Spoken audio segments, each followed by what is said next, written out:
It all started on a sunny afternoon. My name is Daniel, and I was happily married to my beautiful wife, Emily, for 3 years. We lived in a cozy house in a quiet neighborhood, far from the chaos of the city. Life seemed perfect. I had a stable job, a loving wife, and supportive in-laws who lived just a few blocks away. Emily's mother, Claire, was an elegant woman in her early 50s. She had an air of sophistication that always captivated people around her. She was widowed a few years before I met Emily, and since then, she had focused on her hobbies, one of which was sewing. Claire had a talent for creating beautiful clothes, and she often made dresses for Emily, and even tailored some of my suits. One weekend, Emily went on a business trip, leaving me alone for a few days. I decided to use this time to catch up on some work and relax.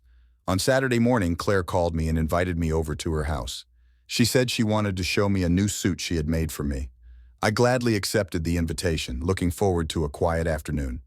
When I arrived at Claire's house, she greeted me warmly at the door. She was dressed in a light summer dress that hugged her curves perfectly. Her blonde hair was tied back in a loose bun, and her green eyes sparkled with excitement. "Daniel, it's so good to see you," she said, her voice as soothing as ever. "Come in, I've been working on something special for you." I followed her into the living room where she had laid out a beautifully tailored suit. The fabric was exquisite and the craftsmanship was impeccable. "Wow, Claire, this is amazing," I said, genuinely impressed. "You really outdid yourself this time." "I'm glad you like it," she replied with a smile. "Why don't you try it on? I'd love to see how it fits." She handed me the suit, and I went to the guest room to change. The suit fit perfectly, accentuating my physique in all the right places. I admired myself in the mirror for a moment before returning to the living room. Claire's eyes lit up when she saw me. "You look fantastic, Daniel," she said, walking over to adjust the collar of my jacket. Her fingers brushed against my neck, sending a shiver down my spine. "Thanks, Claire," I replied, feeling a bit flustered by her touch. "You have a real talent for this." She smiled and stepped back, her eyes lingering on me for a moment longer than usual. "I'm glad you think so. How about a glass of wine to celebrate?" I nodded, grateful for the distraction. We moved to the kitchen where Claire poured us each a glass of red wine. We sat down at the dining table and the conversation flowed easily. We talked about Emily's work, my job, and Claire's latest sewing projects. As the afternoon turned into evening, we opened another bottle of wine and the atmosphere became more relaxed. At one point, Claire reached across the table and placed her hand on mine. "Daniel, I need to tell you something," she said, her voice suddenly serious. I looked at her, my heart pounding in my chest. "What is it, Claire?" She took a deep breath, her eyes searching mine. "I've been feeling lonely since Emily's father passed away, and lately I've realized that I have feelings for you. I know it's wrong, but I can't help how I feel." Her confession took me by surprise. I sat there stunned, not knowing how to respond.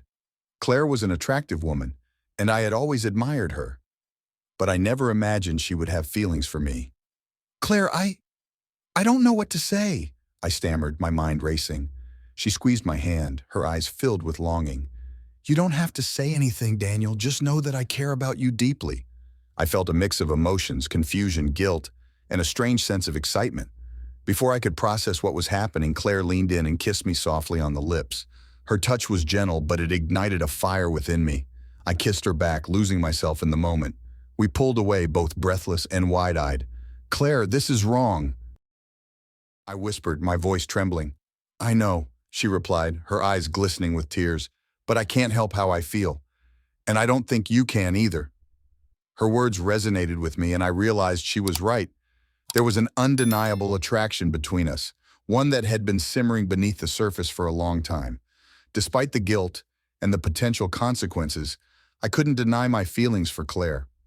As we sat there in silence, the reality of our situation began to sink in. This was just the beginning of something that would change our lives forever. And as much as I wanted to stop, I knew deep down that I couldn't resist the pull of desire that drew me to Claire. The days following that kiss were a whirlwind of confusion and emotions. I couldn't stop thinking about Claire, about the way her lips had felt against mine, the way her eyes had held such a deep, forbidden longing. It was wrong, and I knew it. But there was no denying the attraction that had sparked between us. Emily returned from her business trip, and life went back to normal, or at least it seemed to. I tried to bury my feelings, to focus on my work and my marriage, but Claire's presence lingered in my mind, a constant distraction. One evening, about a week later, Emily suggested we invite her mother over for dinner. It was a casual suggestion, one she had made countless times before, but this time it felt different. My heart raced at the thought of seeing Claire again, of being in the same room with her. "Sure, that sounds great," I said, trying to sound as casual as possible. "I'll give her a call." I dialed Claire's number, my hands trembling slightly. She answered on the second ring, her voice as calm and composed as ever. "Hello, Daniel," she said. "How are you?" "I'm good, Claire," I replied, struggling to keep my voice steady. "Emily and I were wondering if you'd like to come over for dinner tonight." There was a brief pause on the other end of the line. "I'd love to," she said finally. "What time should I come?" "How about 6?" I suggested. "6 it is. I'll see you then," she said, her tone warm but slightly reserved. When Claire arrived that evening, she looked stunning as always. She wore a simple yet elegant dress that accentuated her figure, and her hair was styled in loose waves that framed her face beautifully. My heart skipped a beat when I saw her, and I had to remind myself to stay composed. "Dinner smells wonderful," Claire said as she entered the kitchen. "What are we having?" "Just a simple pasta dish," Emily replied with a smile. "Daniel made the sauce himself." "Well, I'm sure it will be delicious," Claire said, her eyes briefly meeting mine. There was a flicker of something in her gaze, a reminder of the kiss we had shared, and I felt a rush of heat. Throughout dinner, I tried to focus on the conversation, but my mind kept drifting back to Claire. I noticed the way she moved, the way her lips curved into a smile, and I couldn't help but feel drawn to her. It was as if an invisible thread connected us, pulling us together despite the distance we tried to maintain. After dinner, Emily suggested we move to the living room for some coffee. As we settled onto the couch, Emily received a phone call from her boss, who needed some urgent work done. She excused herself and went to the study, leaving Claire and me alone. The silence between us was heavy, charged with unspoken emotions. I could feel Claire's eyes on me, and I turned to face her, my heart pounding in my chest. "Claire, about what happened last week," I began, my voice barely above a whisper. She shook her head, a sad smile playing on her lips. "We don't have to talk about it, Daniel. I know it was a moment of weakness." "But it wasn't just a moment," I insisted, my voice gaining strength. "I can't stop thinking about you, about us." Claire looked at me, her eyes filled with a mix of longing and regret. "Daniel, we can't do this. It's not fair to Emily." "I know," I said, my voice breaking, "but I can't help how I feel." There was a long silence, and then Claire reached out and took my hand. Her touch was gentle, but it sent a jolt of electricity through me. "I feel the same way," she admitted softly. "But we have to be careful. We can't let Emily find out." I nodded, my heart aching with the weight of our secret. "I understand, but I don't want to lose you, Claire." "You won't," she said firmly. "We'll find a way to make this work." At that moment, Emily's voice called out from the study, reminding us of the reality we had to face. Claire quickly pulled her hand away, and we both stood up, trying to act as if nothing had happened. When Emily returned, she found us standing by the kitchen counter talking about the upcoming weekend. She didn't seem to suspect anything, but I couldn't shake the feeling of guilt that gnawed at me. As the evening drew to a close, Claire prepared to leave. Emily hugged her mother, thanking her for coming, and I walked her to the door. As she stepped outside, she turned to me, her eyes filled with an intensity that made my heart race. "Good night, Daniel," she said softly, her voice laced with unspoken promises. "Good night, Claire," I replied, my voice barely audible. As I watched her walk away, I knew that this was only the beginning. The bond between us was too strong to ignore, and despite the risks, I couldn't deny my feelings for Claire. The path ahead was uncertain, but one thing was clear: our lives would never be the same again. The days after that dinner were a blend of excitement and apprehension. Claire and I continued to see each other, but we were always cautious, always aware of the thin line we walked. Our secret meetings were filled with passion and a sense of danger that made each encounter more thrilling than the last. One evening, I received a text from Claire. "Can you come over? I need to talk to you." My heart raced as I read her message. Emily was out with friends for the night, so I had the perfect excuse to leave the house. I arrived at Claire's house, my mind buzzing with anticipation. She greeted me at the door, her expression tense, but her eyes filled with that familiar longing. She was wearing a simple blouse and jeans, but she looked stunning as always. "Come in," she said, stepping aside to let me in. I followed her into the living room, where she had set out a bottle of wine and 2 glasses. "What's wrong?" I asked, my voice tinged with concern. Claire sighed, pouring us each a glass of wine. It's getting harder to keep this a secret, she admitted. Emily's starting to notice that something's different. I felt a pang of guilt at her words. I know, Claire, I feel the same way, but I can't bear the thought of losing you. She looked at me, her eyes filled with a mixture of sadness and determination. I don't want to lose you either, Daniel, but we have to be careful. We can't let Emily find out. I understand, I said, taking her hand in mine. We'll be more cautious. We'll find a way to make this work. She nodded, her expression softening. I hope so, she said, her voice barely above a whisper. We sat in silence for a moment, sipping our wine and lost in our thoughts. Then Claire leaned in, her lips brushing against mine. The kiss was tender at first, but it quickly deepened, fueled by the pent-up desire that had been building between us. We moved to the couch, our hands exploring each other's bodies with a newfound urgency. Claire's touch was electrifying, and I felt a surge of desire as she pulled me closer. Our kisses grew more passionate, more desperate, as if we were trying to make up for all the time we had to spend apart. Daniel, she whispered, her voice filled with longing, I need you. I responded with a kiss, my hands roaming over her body. We lost ourselves in each other, forgetting about the world outside and the consequences of our actions. All that mattered was the intense connection we shared, the way we made each other feel. Afterward, we lay together on the couch, our bodies entwined and our breathing heavy. Claire rested her head on my chest, and I held her close, savoring the warmth of her skin against mine. This feels so right, I murmured, my fingers gently tracing patterns on her back. I know, she replied, her voice soft and content, but we have to be careful. We can't let this ruin everything. We'll be careful, I promised, my heart aching at the thought of losing her. I love you, Claire. She looked up at me, her eyes filled with emotion. I love you too, Daniel, she said, her voice trembling with sincerity. The days turned into weeks and our secret affair continued. We found ways to see each other without arousing suspicion, meeting at Claire's house when Emily was out, or at quiet, secluded spots where we could be alone. Each encounter was a mix of passion and caution, a delicate balance that we struggled to maintain. One afternoon I met Claire at a small cafe on the outskirts of town. We sat in a quiet corner, our hands entwined under the table. The risk of being seen only heightened the excitement, and I couldn't take my eyes off her. I've missed you, I said, my voice low and filled with longing. I've missed you too, she replied, her eyes reflecting the same desire. It's getting harder to stay away from you. I know, I said, squeezing her hand, but we'll find a way to make this work. I can't imagine my life without you. She smiled, her eyes glistening with unshed tears. I feel the same way, Daniel, but we have to be careful. We can't let Emily find out.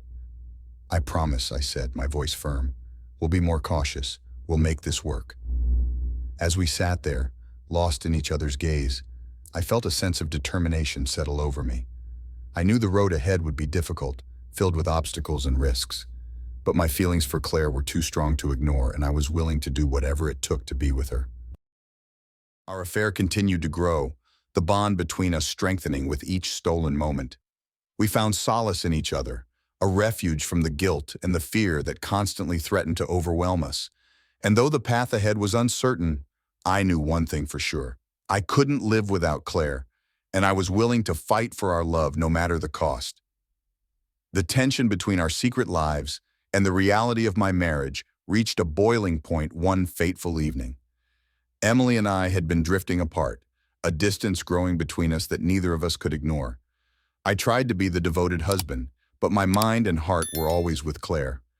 One night, Emily and I were having dinner at home. The silence between us was thick, filled with unspoken words and hidden doubts. I could see the worry in her eyes, the questions she didn't dare to ask. Daniel, is everything okay? Emily finally broke the silence, her voice trembling slightly. You've been so distant lately. I looked at her, feeling a pang of guilt. She deserved the truth, but I couldn't bring myself to tell her. I've just been stressed with work, I lied, forcing a smile. Everything's fine. Emily nodded, but I could tell she wasn't convinced. The rest of the meal passed in strained silence, and I excused myself early, saying I needed to catch up on some work. As I sat in my study, my phone buzzed with a text from Claire. Can you come over? I need to see you. I didn't hesitate. I grabbed my coat and told Emily I had to run an errand. The look on her face was one of disappointment, but she didn't say anything. I drove to Claire's house, my heart racing with anticipation and dread. When I arrived, Claire opened the door, and the sight of her took my breath away. She was dressed in a silky nightgown, her hair cascading over her shoulders. Her eyes were filled with longing and worry. "Daniel," she said softly, pulling me inside, "I've missed you." "I've missed you too," I replied, wrapping my arms around her. Our lips met in a passionate kiss, all the pent-up desire and frustration pouring out in that single moment. We moved to the living room where the fire cast a warm glow over the room. Claire pushed me onto the couch, her hands roaming over my body with an urgency that mirrored my own. Our clothes quickly fell away, and we lost ourselves in the heat of our passion, forgetting everything else but the way we made each other feel. Afterwards, we lay together, our bodies entwined and our breathing heavy. I stroked Claire's hair, feeling a deep sense of contentment and love. "Daniel, we can't keep doing this," Claire said, her voice breaking the peaceful silence. "It's not fair to Emily." "I know," I sighed, my heart heavy with the weight of our secret. "But I can't stay away from you, Claire. I love you." She looked up at me, her eyes filled with tears. "I love you too, Daniel. But we have to find a way to be together without hurting Emily." As we lay there contemplating our future, I heard a noise outside. My heart skipped a beat, and I quickly pulled on my clothes, motioning for Claire to do the same. "What's wrong?" she asked, her voice filled with concern. "I heard something," I whispered, moving towards the window. I peeked outside and saw a shadow moving towards the front door. My blood ran cold as I recognized the figure. It was Emily. "Claire, it's Emily," I said, my voice shaking with fear. "She's here." Claire's eyes widened in shock, and we both scrambled to get dressed. The doorbell rang and my heart pounded in my chest. "I'll handle this," I said, trying to stay calm. "Just stay here." I opened the door and Emily stood there, her face pale and her eyes filled with hurt and confusion. "Daniel, what are you doing here?" she demanded, her voice trembling. I can explain," I stammered, feeling a wave of guilt wash over me. Claire needed some help with something. Emily's eyes darted past me, and she saw Claire standing in the living room, her face a mask of shock and guilt. "Emily, please," Claire began, but Emily cut her off. "How long has this been going on?" Emily's voice was barely a whisper, but the pain in her words was palpable. I couldn't lie to her anymore. "A few months," I admitted, my voice breaking. "I'm so sorry, Emily." The betrayal in Emily's eyes was like a dagger to my heart. She turned and ran to her car, tears streaming down her face. I followed her, calling out her name, but she didn't stop. "Emily, please," I begged, reaching for her arm. "Let me explain." She shook her head, her eyes filled with anger and hurt. "There's nothing to explain, Daniel. You've destroyed our marriage."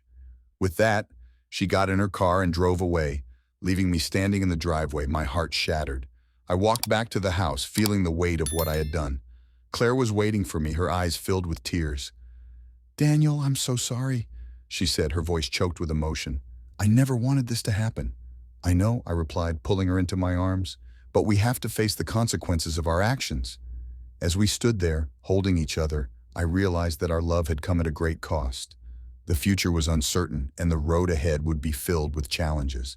But one thing was clear: we couldn't go back to the way things were. We had to find a way to move forward, together. The night was long and filled with tears and apologies. Claire and I knew that our lives would never be the same, but we were determined to face whatever came our way. The bond between us was strong, but so were the consequences of our actions. As the dawn broke, we made a pact to be honest with each other and to face the future with courage. Our love had been born out of passion and secrecy, but now it had to survive in the light of day. We didn't know what the future held, but we were ready to face it together, no matter the cost. The aftermath of that night was a turbulent storm of emotions and decisions. Emily had left me, her heartbroken face haunting my every thought. I knew I had to confront the reality of my actions, to accept the consequences that came with my choices. I tried calling Emily numerous times, leaving messages filled with apologies and pleas for her to come home. But she didn't respond. She needed time, and I understood that.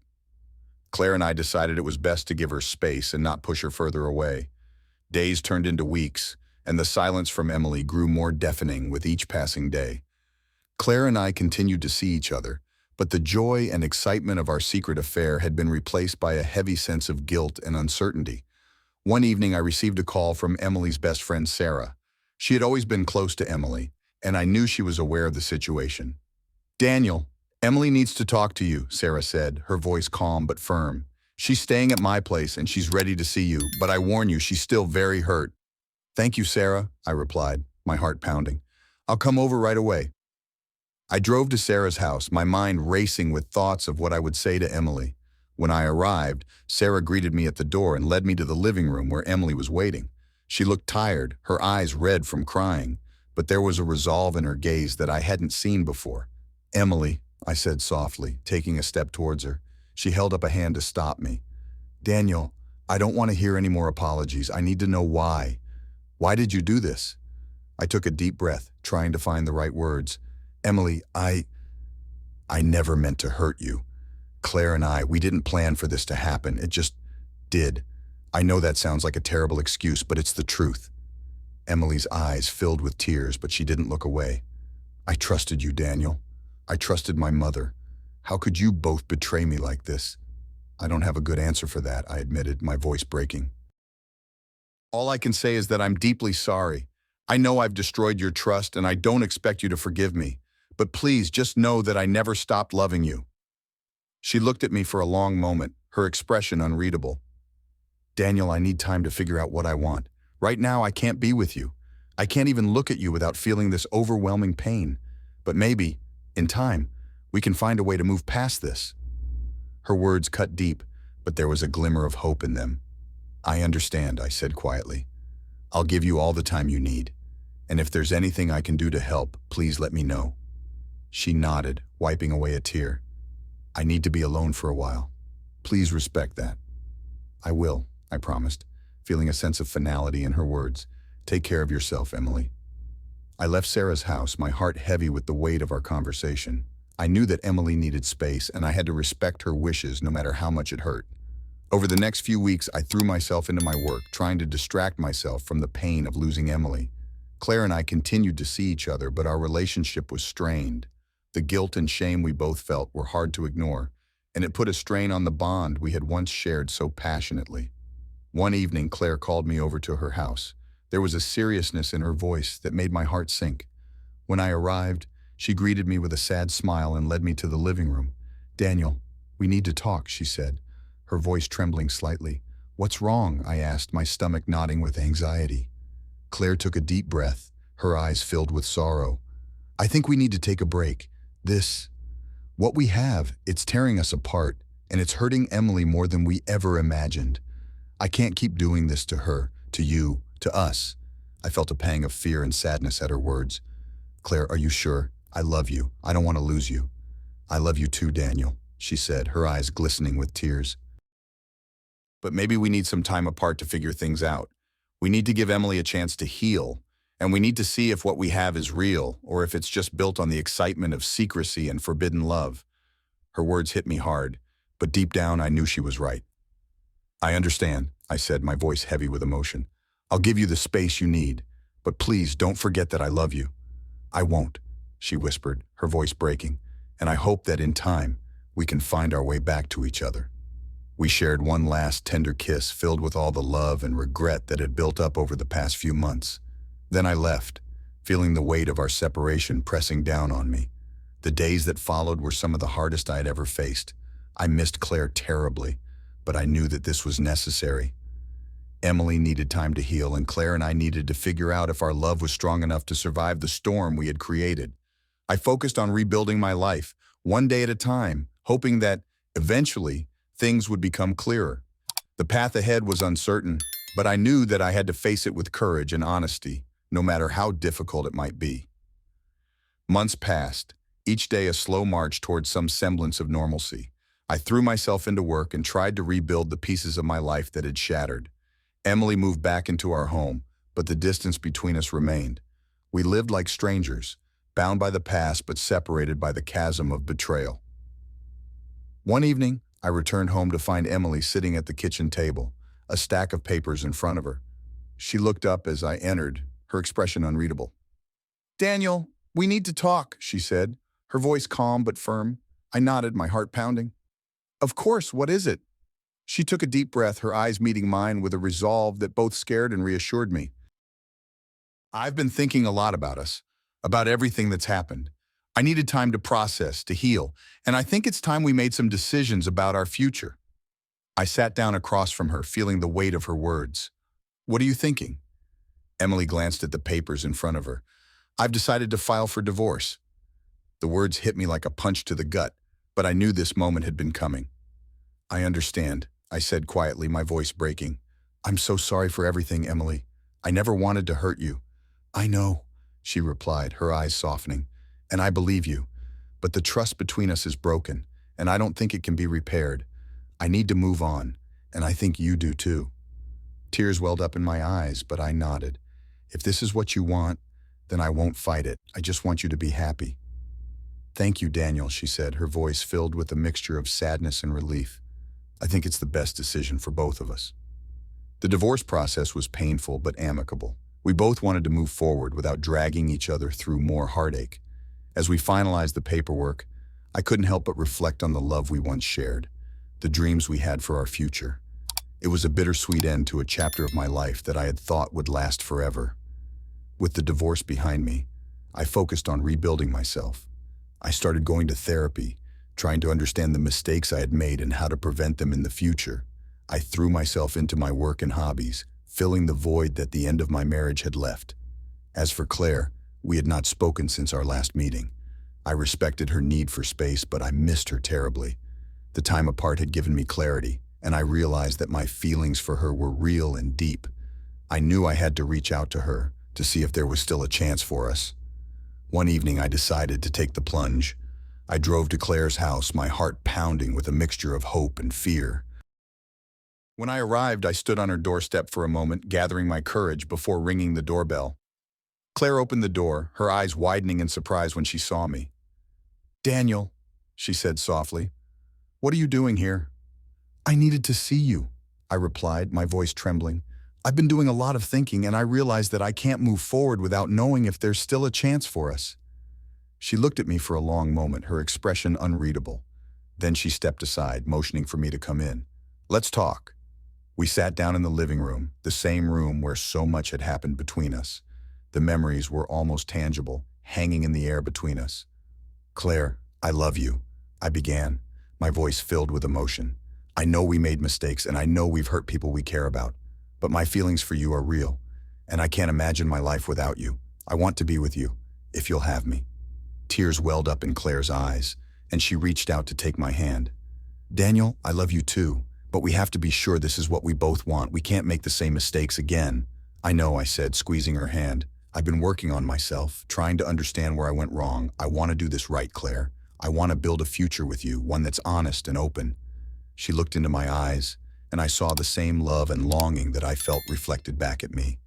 "Then let's take it slow," she said, her voice filled with hope. "Let's see where this goes." We spent the evening talking, sharing our hopes and fears, and planning for a future that we both wanted but were afraid to believe in. It was a beginning, a chance to start anew. Over the next few months, Claire and I took things slowly. We rebuilt our relationship on a foundation of trust and honesty, making sure that we learned from our past mistakes. It wasn't always easy, but the love we shared was strong enough to see us through. In time, Emily and I found a way to be friends. She moved on with her life, finding happiness in her own way, and I was genuinely glad for her. The pain of our past never fully disappeared, but we both learned to live with it, to let it shape us into better people. As for Claire and me, we found a new kind of happiness, one that was grounded in the lessons we had learned. We faced the challenges of our relationship together, knowing that we had each other's backs. Our love, born out of passion and secrecy, had matured into something deeper and more resilient. Life had taken us on a tumultuous journey, filled with mistakes and heartache, but it had also brought us to a place of understanding and true connection. In the end, we found a way to move forward, to embrace the future with hope and love, and that was enough.